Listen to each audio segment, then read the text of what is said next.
Alright, hello everyone, this is Crota giving you part 2 of a replay between Argos, Xel'Naga, and Bulbaire here in the Xel'Naga Caverns. Another command center or orbital command, the starting location orbital command was lifted off in order to establish this expansion. Very critical. However, it will not be a planetary fortress, so this place will be a little bit more difficult to defend, especially if Zerglings try to come in.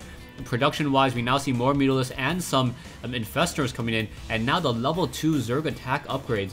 Banelings have the level 2 attack upgrades already, dealing 43 damage against light units, able to almost one-shot a Marine if it has used its stim pack. So that is going to be a lot of deadly damage indeed. Marines now making their way out across the map as these Mutalisks are in the air trying to finish off some of these SCVs. SCVs may get picked off once again. There are a couple of missile turrets in position, and now those Mutalisks need to back off. Some damage has been dealt, softening up those Mutalisks for Marines, as those Marines do small damage but shoot relatively quickly, able to get a lot of damage into these Mutalisks very early on. So multiple Mutalisks just sitting over here now, a swarm of 15 in the air with a couple Infestors. Those Infestors, were they revealed is a key question, and not 100% sure if those Infestors were revealed. No burrow research though, so even those Infestors would be able to move while burrowed, will not be able to just because burrow isn't researched. And now we see Seeker missiles currently being researched in addition to Ravens. So the Raven now trying to deal with this deadly swarm of Mutalisks. Mutalisks, however, going after that tech lab, taking it down. And now this Raven, even if it pops out, will not get that Seeker missile that it wants, or the Seeker missiles that it's looking for. Back over here, Zerglings and Banelings quickly taking a lot of damage by that siege tank over there and being forced to pull back. We see a couple of Infestors in this location here as more Marines funnel in from the north with that combat shield, able to absorb 55 points of damage before getting taken down.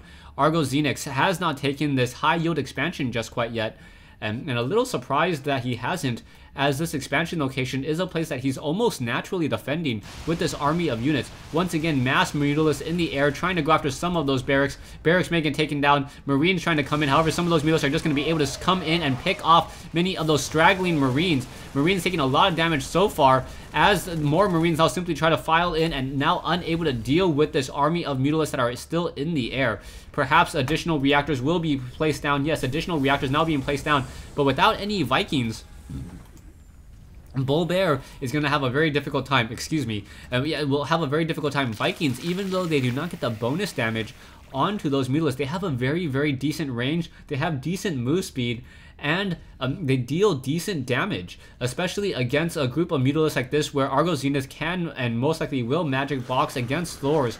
Vikings are essentially better DPS wise against Mutalisks than Thors are. Mutalisks now on the move, trying to look for additional things to take down. Now going after some of those barracks over here. We'll be able to clean up many of these as another Raven trying to be trained. That Raven, however, will never see the light of day, as that one starport is already burning. Marines using those stim packs, trying to get in, trying to get underneath those Mutalisks. Mutalisks backing off once again, as now in comes another swarm. So very nicely done, waiting for those Marines to have that stim pack on cooldown stop. And now, once again, re-engaging, forcing another stim pack here. So that was a lot of stim in order to keep up with the rate of attack and now shoot many of those Mutalisks out of the sky. Siege tanks on the low ground. And now, Bulbaire just needs to hope and pray that he's able to macro up a large enough army. Harvester count, you can see that he is still behind about 600 minerals a minute, and losing in his harvester count 63 compared to 42. Marines now still down over here, trying to act as a last-ditch defense against what will be a Mutalisk army once again, as that Mutalisk army can essentially be everywhere where there isn't any natural defense. Also, back over here, the Infestors have maximum energy, so they will be able to spawn a lot of fungal growth, and then by taking control and then by immobilizing those Marines, the Banelings will just simply one-shot themselves into that group of Marines and just fall apart and melt. One Thor back over here as those Mutalisks are now trying to swarm in. We now see that Thor trying to come in and engage, but that Thor moves so slowly. Even though those Mutalisks were very tightly grouped together, that Thor has not gotten one round of attack. There we go, finally getting a round of attack, trying to get another round of attack there, and perhaps one more round, and unable to even deal enough damage to take down any of those Mutalisks. Mutalisks do have that 2-0 upgrades as we get Adrenal Glands, and we are now going for the Greater Spire. So Greater Spire will be coming online. There will be Broodlords in just a moment, and Broodlords launching those broodlings able to deal a lot of damage, considering that they have all the Zergling upgrades, or the Zergling claw attack upgrades, that are now 2 additional damage and 1 additional armor. Mutalisk backing off once again. The Hunter Seeker, or the Seeker Missile, still being researched. And finally, Roach movement being researched 32 minutes into this game, in addition to the Zerg melee level 3 attack upgrades. So both sides now transitioning into what they hope will be able to either finish off their opponent or hold off their opponent. But now with those Broodlords now being trained, those Broodlords are going to deal a massive amount of damage very, very easily.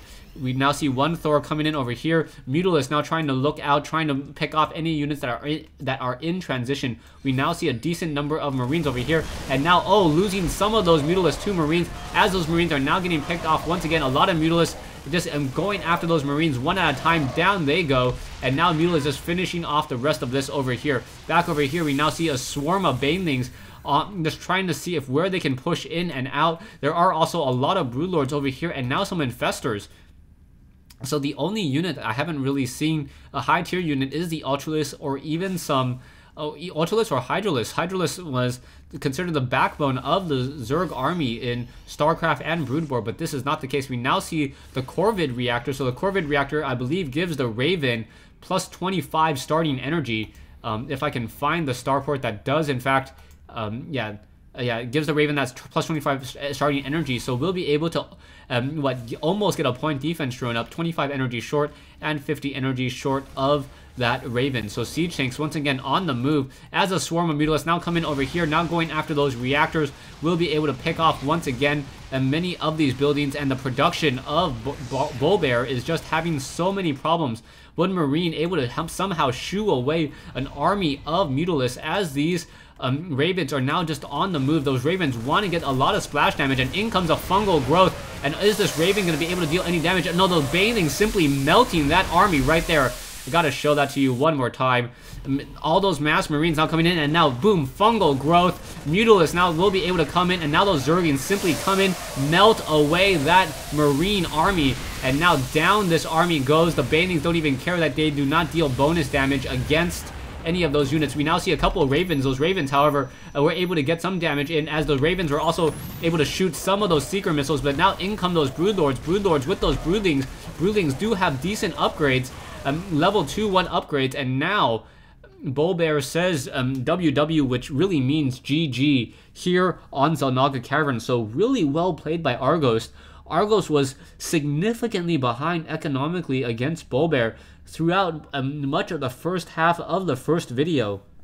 But by being persistent and staying with Zerglings, he was finally able to just hurt Bulbaire's economy enough in order for him to be able to macro up a large amount of drones and get back into this game. So Argos, once he got those a couple of those critical Baneling attacks, able to take down multiple Marines with just a few Banelings, he just won the game. Thanks for watching. Thanks for listening. I hope you guys enjoyed this 1v1 replay between Bulbaire and Argos Xenix here in the Xel'Naga Caverns.